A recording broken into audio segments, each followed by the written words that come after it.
And gentlemen, may I have your attention, please? The show starts in 10, 9, 8, 7, 6, 5, 4, 3, 2, 1. Go. Face in your face.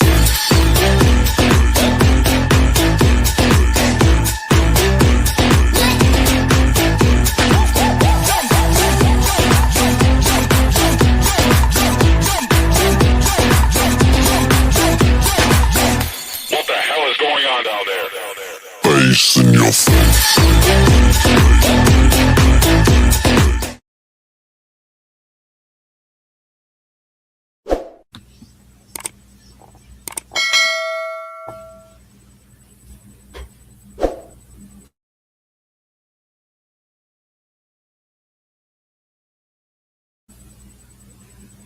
Good evening, everybody. Welcome to another episode of Uncommon Sense with Jose Negron. Now, for the benefit of those of you who are not familiar with the channel or watching this channel for the first time, the reason why it is called Uncommon Sense because here on this platform, we discuss everyday issues where we try to find logical solutions, but not everyone uses logic. So for that reason, it is called Uncommon Sense. I also have another YouTube channel called Latina Diaspora, where I discuss issues pertaining to Latinos in the United States. The link to that channel is in the description. I want to let everybody know that I'm currently live on YouTube, Facebook, and Instagram, and also the subscriber mode has been enabled for the first 5 minutes, meaning if you're not a subscriber and if you wish to enter a comment in the chat, you need to subscribe to the channel. As always, I want to give a huge shout out to all those who've already subscribed to the channel. Whether you've been a supporter from the very beginning or just recently joined, I really appreciate your love and continued support. Also, I want to give a huge shout out to all those who follow me on social media, as well as those who allow me to enter into your devices and those who watch from the clouds, even the haters. So, what I'm going to ask you to do, if you have not done so already, I'm going to ask you to please subscribe, like, and hit the bell notifications for all. So therefore, whenever I do produce content, you will have the opportunity to catch it live or catch it on the playback. So as you can see by the thumbnail, tonight's topic is avoiding office politics. What does that mean? I will explain that in a few minutes. But before we do that, we're going to have another episode of In My Words.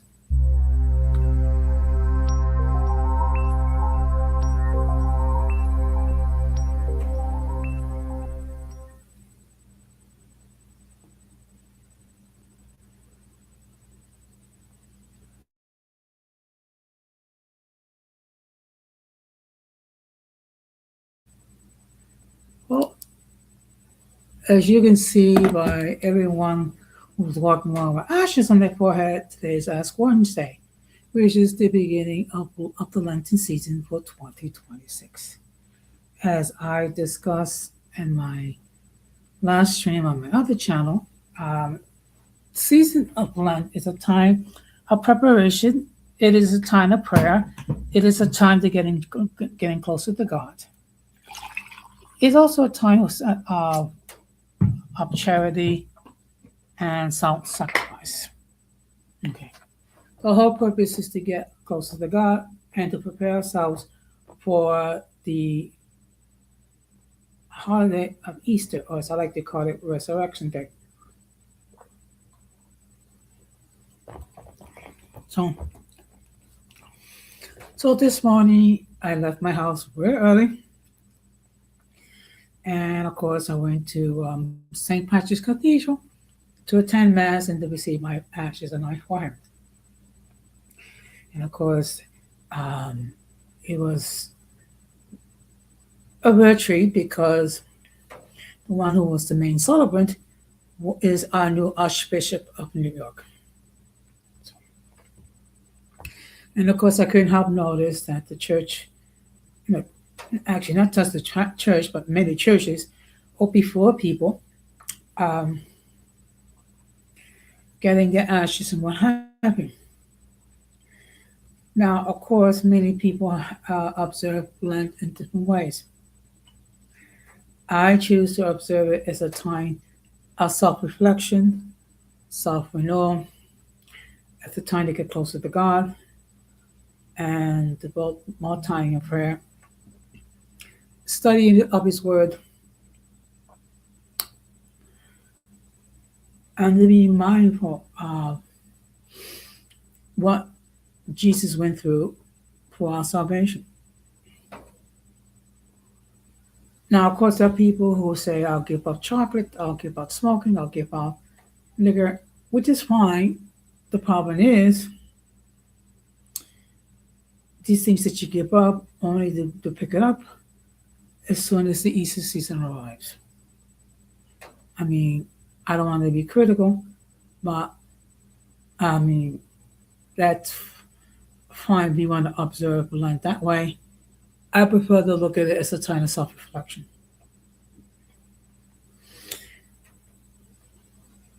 Another thing we have to bear in mind is that we have to deal with change.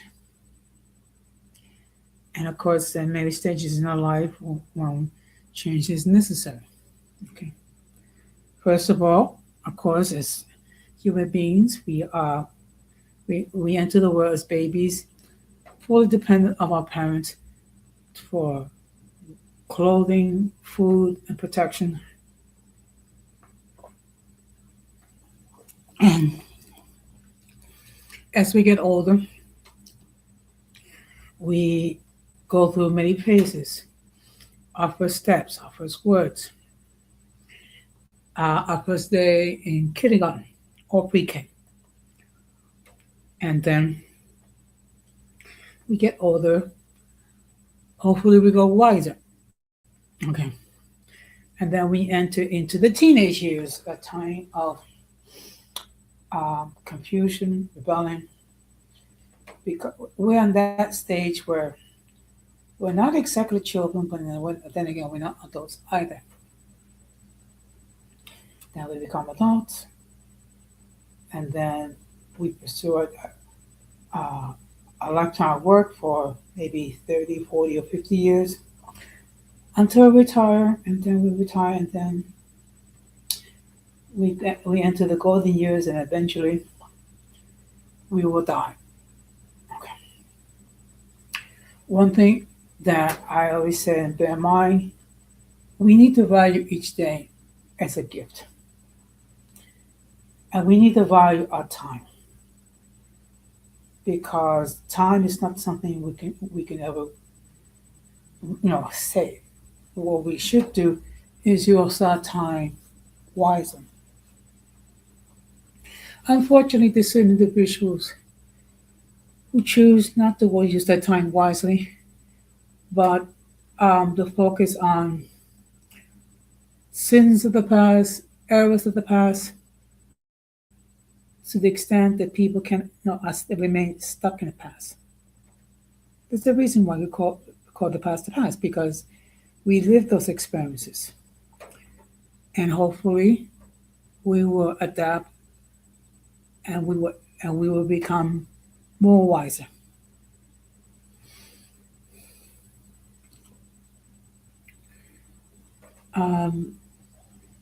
The final thing that I want to talk about is, of course, the weather's getting a little warmer and it's starting to melt some of that snow that we had from that snowstorm we had last month that covered this, they covered the city with a white blanket. There's still mountains of snow out there, so of course we have to be careful and we have to watch our step that we don't slip and fall.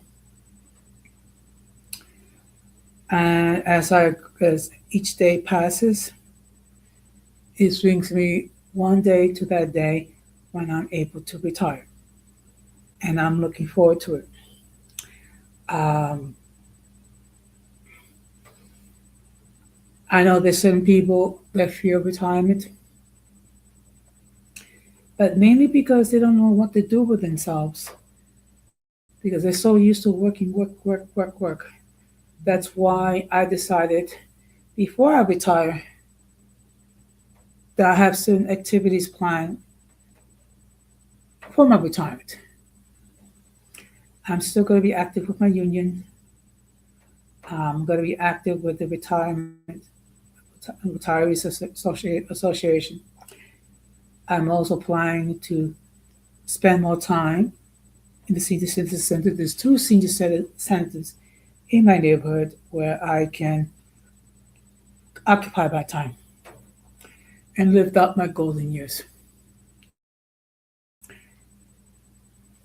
But I plan to live my golden years as healthy as humanly possible by making sure I watch my diet, making sure that I get my rest, making sure that I can become physically active, making sure that I attend my medical appointments, and if there's any medical issues come up, to address it to my doctors so they can address it, and I can live a long, relatively healthy um, golden years. With the understanding, of course, as I get older, uh, there will be eventual decline of my health. But by taking good care of myself, I can slow that decline. And knowledge is power. And with that being said, we're going to go to the main topic.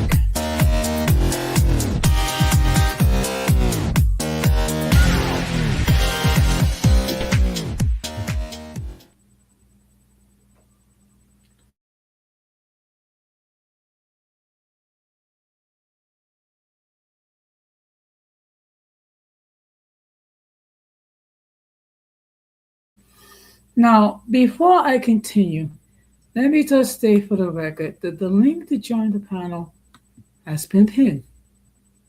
Should anyone wishes to hit the link and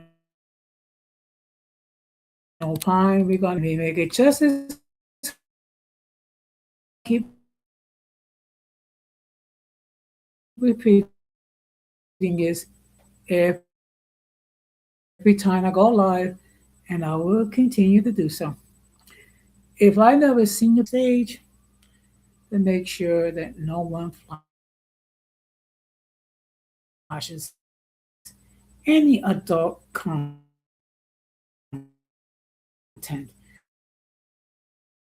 which will cause the. Okay. Now, why is certain people that try to create drama no matter what? And that could be because people are jealous of certain individuals. It could be because people want to be toxic. But let me just give you some key principles to think about to help to avoid um, office politics. What does it mean? Avoiding office politics involves maintaining strict professional boundaries, avoiding gossip, and focusing on high quality work performance. Key strategies include staying neutral, building positive relationships across all levels, communicating transparently, and documenting your work to ensure fairness. By remaining ethical and respectful, you can navigate workplace dynamics while getting caught in harmful drama. Because those who are into office politics love to create drama. I mean, for whatever reason. So, what I'm going to do is I'm going to give you some specific ways to avoid office politics. The first one is avoid gossip. Do not participate in rumors or negative conversations about colleagues, as this is a primary fuel for office politics. Now, one thing we're going to have in every place of business, there's going to be a certain amount of jealousy, a certain amount of envy, because people are respected, people are loved, people have given opportunities for promotion, people have been given opportunities to shine and they're taking advantage of it. And then there's some people who feel frustrated.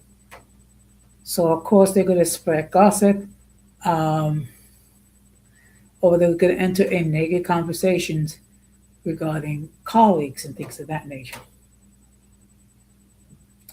The next thing you can do is maintain boundaries, keeping your personal life private to avoid becoming a subject of gossip or having information used in power plays.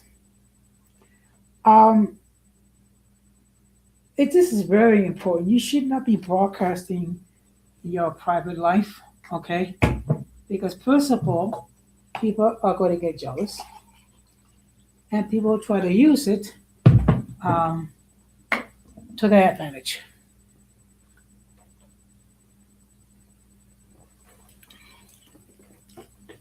And the truth be told, there's certain things that should never be spoken. The whole purpose of being in an office is to do office work. It's to perform the tasks and duties that your job requires. It does not mean you broadcasting the fact that you had a date with this beautiful secretary and you had a romantic evening or you have aspirations of promotion.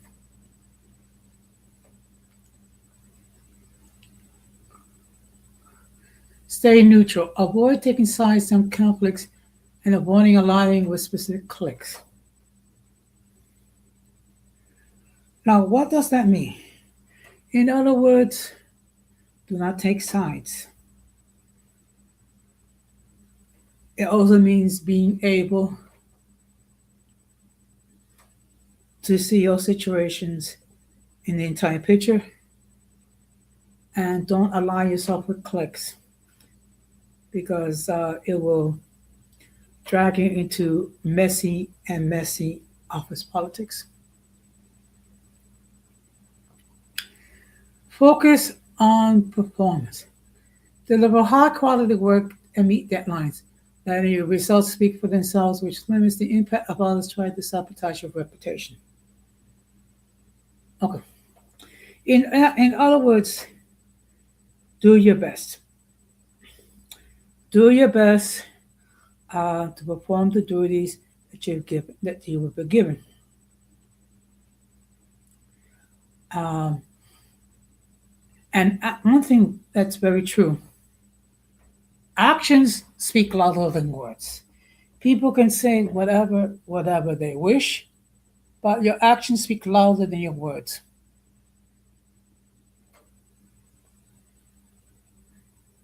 And by letting your actions speak for yourselves, it limits the effect that people have when it comes to gossiping. Document everything. Use emails and written notes for agreements and project updates to prevent colleagues from misrepresenting your work.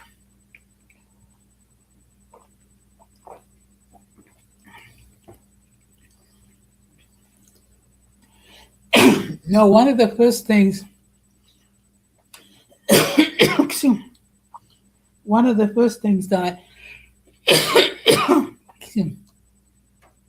that I learned that if you don't document the situation as if it didn't exist or it never occurred. So you document, document, document. In other words, you create a paper trail.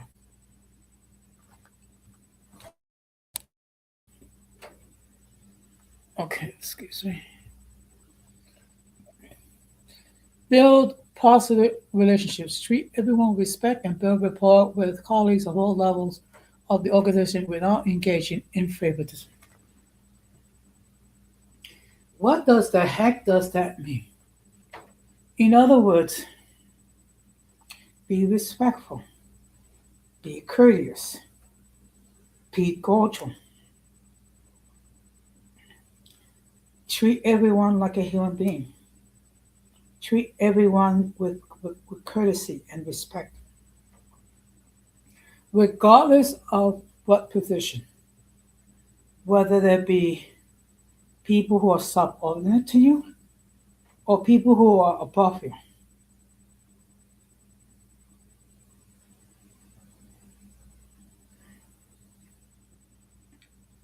And you try to develop a professional cultural rapport with your colleagues, with your subordinates if you have them, and your superiors. In other words, be cordial with everybody. Be respectful with everybody. Be honest. Do not deceit. In other words, treat others the same way you want to be treated. Okay, that's now I don't know. That's basically the golden rule. Treat everyone the same way you want to be treated. You don't want people to mistreat you, so you don't mistreat others. Mistreat others. You want people to be respectful to you, so you be respectful to others. You want people to be polite with you. You should be polite to others. Excuse me. Be productive. Excuse me. Be productive in communication and encourage open communication to reduce misunderstanding, speculation, which are common sources of conflict. Communication is very important, particularly in an office environment. You need to communicate effectively to address any concerns, also to ask questions where you're trying to seek clarity and also direction.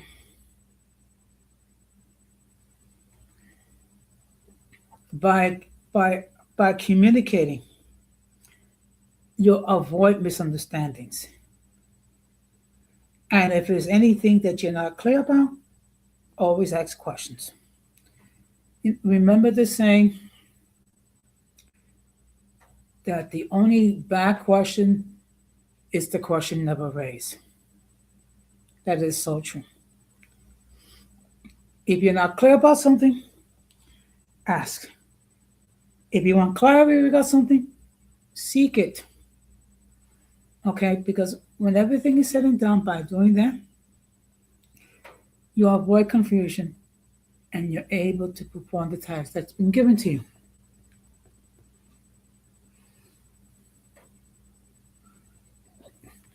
Act professionally, even in tense situations. Remain calm, composed, and professional to avoid being drawn into petty disputes.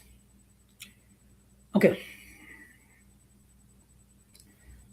People are gonna react differently.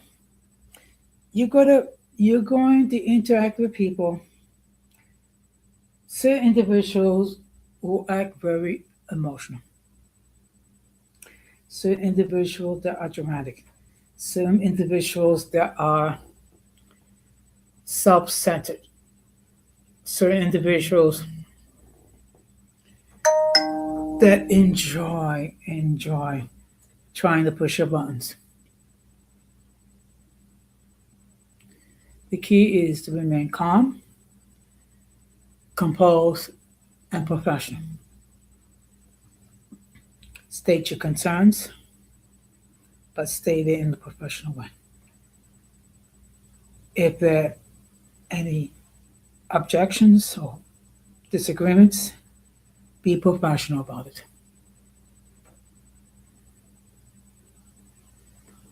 But by doing that, you will be avoiding getting into petty disputes because disputes will come. If a colleague is undermining you, document the incident, stick to the facts, and if necessary, involve your manager while remaining professional. One would think that working in an office, everyone will be professional 100% of the time. That's not true. And the reason why that's not true, because you're dealing with different types of individuals. Individuals that have their own sense of right or wrong, individuals where, people that have egos. So you're going to be dealing with all types of individuals. And you try if you can to resolve those issues. If you cannot, make sure you document. Because if you don't document, in essence, it's like it never happened. Okay, so now we talk about certain strategy.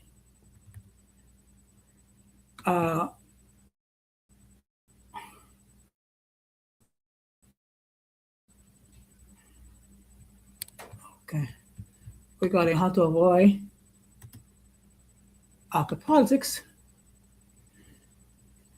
Now I'm gonna define what it is, and actually, that's a mistake on my part. I should have defined in the beginning, but what can I say? So let me just define what was office politics. It refers to the complex, often unspoken social and interpersonal dynamics, power struggles, and networking behaviors employees are used to gain influence, recognition, or competitive advantage. While frequently associated with gossip and manipulation, it's also a necessary tool for building relationships and advancing or in some cases, sabotaging career goals. So that, in a nutshell, is office politics. Now, what I'm going to do is I'm going to discuss some key aspects of office politics, which include purpose, used to influence decisions, gain visibility, secure resources, or advance personal agendas. So let's break it down a little bit. You're going to try to convince others of what you are proposing. What is your diagnosis? What is your presentation is correct. Become visible, and by obtaining resources that you believe are necessary.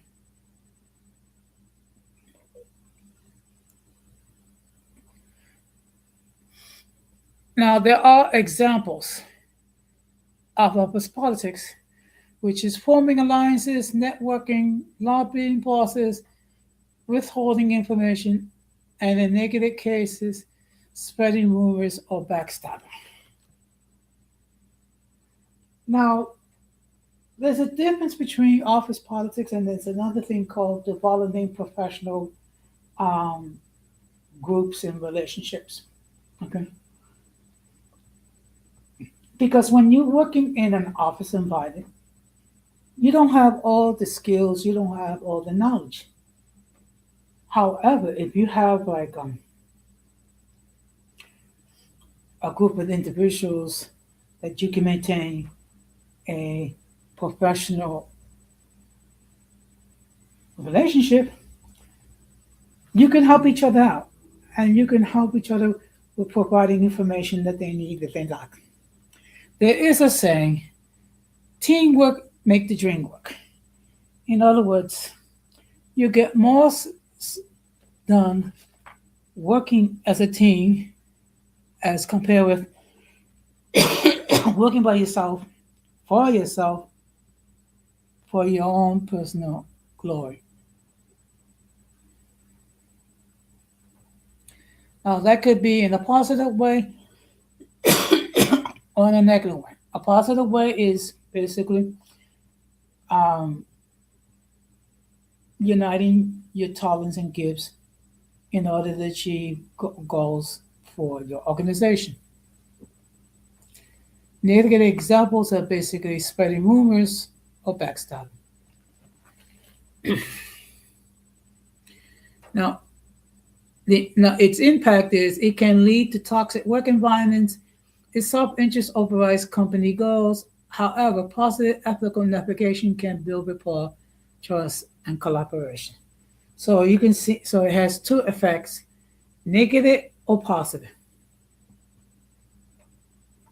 The negative is when your own self-interest override goals that your organization may have. It's focused on me first, me second, and me third. However, the flip side of it, but possible ethical navigation can build rapport, trust, and collaboration. So when there is mutual respect, mutual cooperation, you can develop a teamwork to achieve goals. And the reality is, it exists in all organizations to some degree, making it unavoidable. That is true. I mean, in every organization, there's always going to be some form of office politics. However, effective management involves building genuine, positive relationships rather than engaging in backstabbing. When everything is said and done, we are there to perform functions, we're there to perform duties. However, by maintaining genuine, positive relationships, we can get more done. We can achieve more things as a collective as compared to as an individual. Okay, so let me just check and see. And for those of you who are just tuning in, the topic for tonight is avoiding office politics. And I see that I don't have much activity, so I'll probably stay on for another maybe 10 minutes or so, 15 minutes, and then I'll start to wrap this up.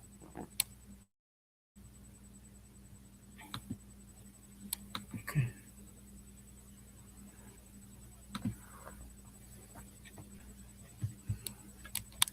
Just give me a moment.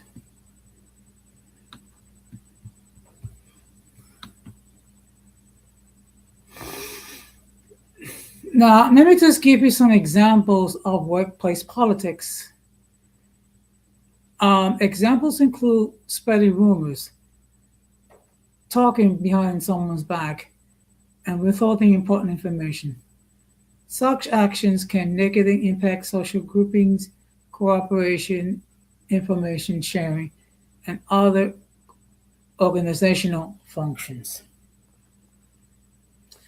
So when you are spreading rumors, what you're doing is you are damaging morale, and people tend to listen to rumors other than seek the facts.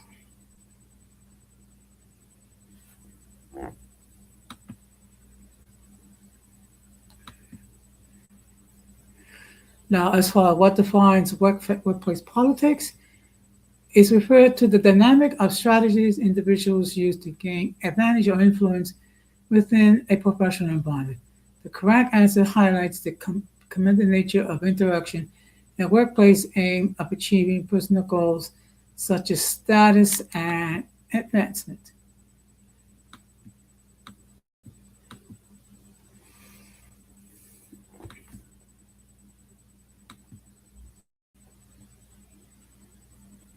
Now, this is an interesting question. Is workplace gossip illegal?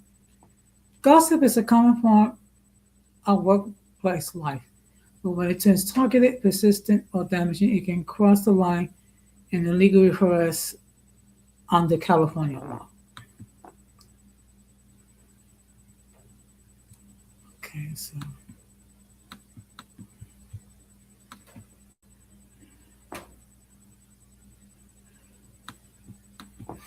now I want to talk about the five most important work ethics cited by employers and experts are integrity, honesty, accountability, responsibility, discipline, self-management, reliability, dependability, and teamwork collaboration.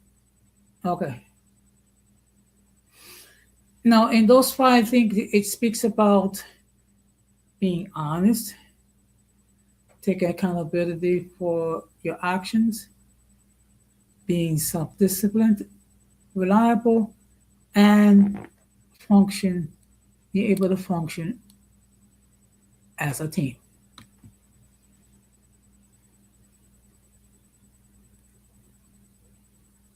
Now, what I'm going to do is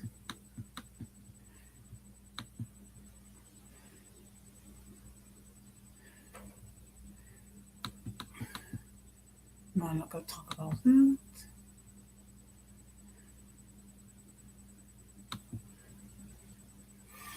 Now, how do you deal with a toxic office culture?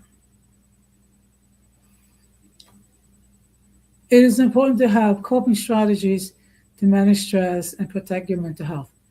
Practice mindfulness techniques, deep breathing exercises, or meditation to reduce stress and promote emotional resilience. These exercise practices can help you stay calm and focus on challenging situations. Okay.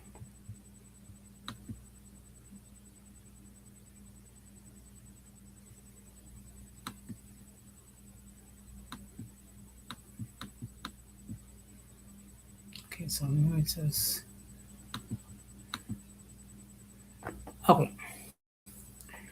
So, as I stated, office politics, it's something that we all have to deal with, but by implementing these strategies, you can avoid some of the negative aspects. Um, just stay neutral. Don't involve yourself in rumors and things of that nature because rumors can have a serious effect on discipline and on morale. Now, with that being said, now I'm scheduled to go live Friday. I'll think I'll go live tomorrow at 9:45 p.m. for my episode of Open Discussion. Now, if you know, for those of you who are not familiar, what I do in Open Discussion is that I'll share my views regarding several topics. And of course, you, the audience, will have an opportunity to opine, also an opportunity to discuss any other topics that you will want me to cover. Of course, if it's something that I do not have a great deal of knowledge about, I will be transparent and state so. Now, next week's schedule is going to be a little more fluid because I have some social engagements, which are on Monday and Wednesday night. So that's going to dictate what my schedule will be. I will discuss it in more detail on my next live. And again, let me stress this: if you have not done so, please consider subscribing to the channel. Make sure you set the bell notifications to all. So therefore, whenever I do produce content, you will have the opportunity to catch it live or catch it on the playback. And with that being said, I'm going to call it a night. And of course, the playback gang, do your own thing. I'm more than welcome to leave whatever comments. Just try to keep it respectful and share if you wish to share. And please spread the word regarding this channel. And of course, I'm going to close the same way that we always close, which is we must do everything possible to avoid the presence of the mentally and intellectually challenged, because if we fail to do so, we'll be infected by the stupidity and massive insanity. And of course, whatever we say and do, we should do for the glory of God. And with that being said, it's been my pleasure to share my thoughts with you, and and I hope that you were blessed by the knowledge that you receive. And with that being said, I will call it a night. Thank you very much. Have a good night. Take care. Stay blessed and peace.